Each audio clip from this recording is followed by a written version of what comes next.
I love participating in Laundry Basket Quilt's Mystery Quilt series, but I haven't actually made one since 2023, and I'd really like to remedy that. I'm a big fan of Laundry Basket Quilt's patterns and their fabrics. I've used their fabrics in several different quilts actually, and it is an absolute dream to work with. And Edita's patterns are always just so beautiful. However, I have a bit of a problem. This mystery quilt calls for a half-yard bundle of fabric, plus a 1.25 yards of light fabric, plus an additional yard of fabric for the border. That's a lot of fabric. If I choose the poppy seeds bundle, that adds up to just over 20 yards of fabric. 20 yards! It's so much fabric! And the half-yard bundle alone costs $212. In the past, the Laundry Basket mystery quilts have felt more fun and inclusive, and it was more about, hey, grab some of your stash fabric or fill in with a little bit of new fabric, that kind of thing. But this year, it feels more like I'm being priced out of the experience. I mean, 20 yards, that's so much fabric. I can't conceive of a quilt top that needs 20 yards.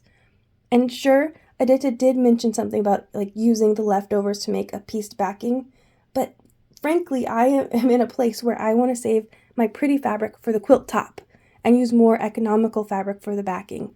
So I'm not going to purposefully overbuy fabric so I can piece together a backing. With all that being said, I do still want to participate because I really enjoy the process, but I'm going to have to make some changes and do it my own way. So I have a sneaking suspicion that I could finish this quilt top with a fat quarter bundle. And this is Compass West by Laundry Basket Quilts. It's a woven fabric, and I got it a year ago for a very nice price. I've just been saving it for the right project, and hopefully this one will be. So I think I can use this fabric plus a coordinating light fabric to do the quilt top. But I don't want to cut into it immediately and then find out at the end that I've miscalculated and I end up with a quilt I can't finish. So that means for this mystery quilt, I need to cheat. So each week, instead of immediately making the quilt blocks, I'm actually instead going to put them into EQ8, and I'm going to use fabric swatches from this fabric bundle. And at the end of the mystery quilt, I can use this handy dandy function over here from EQ8 to see if I have enough fabric to make it work. So my working hypothesis right now is that with the addition of a unifying background fabric and maybe the subtraction of a border, I might just be able to stretch out this fat quarter bundle to make the whole quilt top. But I guess only time will tell. So worst case scenario, I'm wrong. Best case scenario, I make a lovely quilt and save a bunch of money. Most likely scenario, I make a sort of okay, cozy, homey, slightly smaller quilt. Now, you might say, but that defeats the purpose of a mystery quilt. And I'd say, a fair point. Because when you start making a mystery quilt, you don't know what you're going to end up with, and you just have to hope for the best, right? But the way I'm going to do it, it's not going to be a mystery quilt any longer. I'm going to start after I know what it's going to look like.